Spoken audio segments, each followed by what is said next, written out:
Joji's evolution as an artist has been very drastic over the years. While I'm fond of where his career is right now, and I am content with the music he is currently making, I feel like there is one era of his music that stands above the rest, and that is Chloe Burbank. Despite never having a full body of work to come out of this era, besides these, but we don't need to talk about that, I still think this is when Joji was at his best, and here is why. Just an FYI, I still really like his newer work. I even made a tier list video. I'll leave it in the iCard so you guys can check it out after this video is over, so do not think I am saying his newer projects are bad by any means, because they're not. Also subscribe if you guys enjoy the content.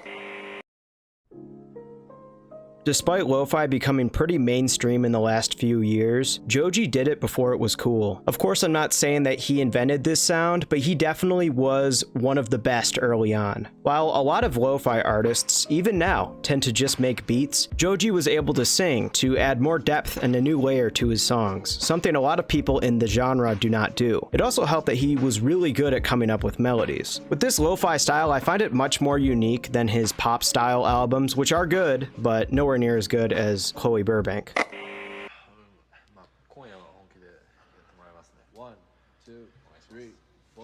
Part of the reason why Chloe Burbank never saw the light of day was because of the uncleared samples. Ranging from Michael Jackson to Biggie Smalls, Joji was able to turn a bunch of old songs I knew on their head and provide a completely new feel to already amazing songs. Compared to his music now, he uses a lot less samples, which I wish he went back to because he's signed to a big label now. I feel like these sorts of things can happen more often now that he has some sort of label behind him, helping him clear these samples. Chloe Burbank also kept it fresh, switching from singing to rapping. Songs like Old Yeller, the beginning of Thom, Joji provided a really nice rap style to his music that he has now left behind in his newer projects. When I saw the Smithereens track list and saw a song called 1 AM Freestyle, I was so excited because I thought Joji was going to go back to his rapping, but that excitement turned into disappointment when I found out that it wasn't a rap song. However, I did still enjoy the song for what it was. I really like Joji's rapping, mostly just because rap has always been one of my favorite genres.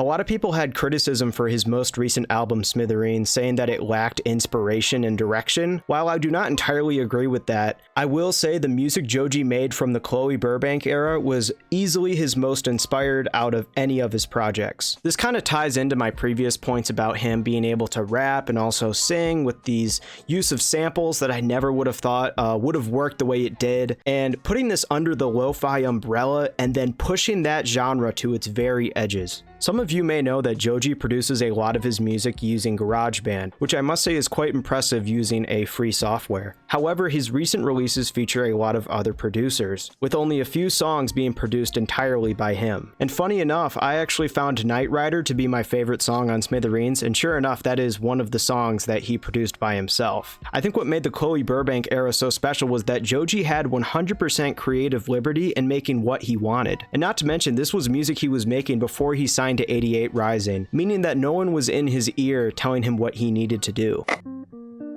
As much as I would say Chloe Burbank Volume 1 would be one of my favorite albums ever, I hope he doesn't try to recapture this in his later music. I'm not saying to not take inspiration from this era, but I think this time period of his music should be honored and left alone. With that being said, Chloe Burbank is goated.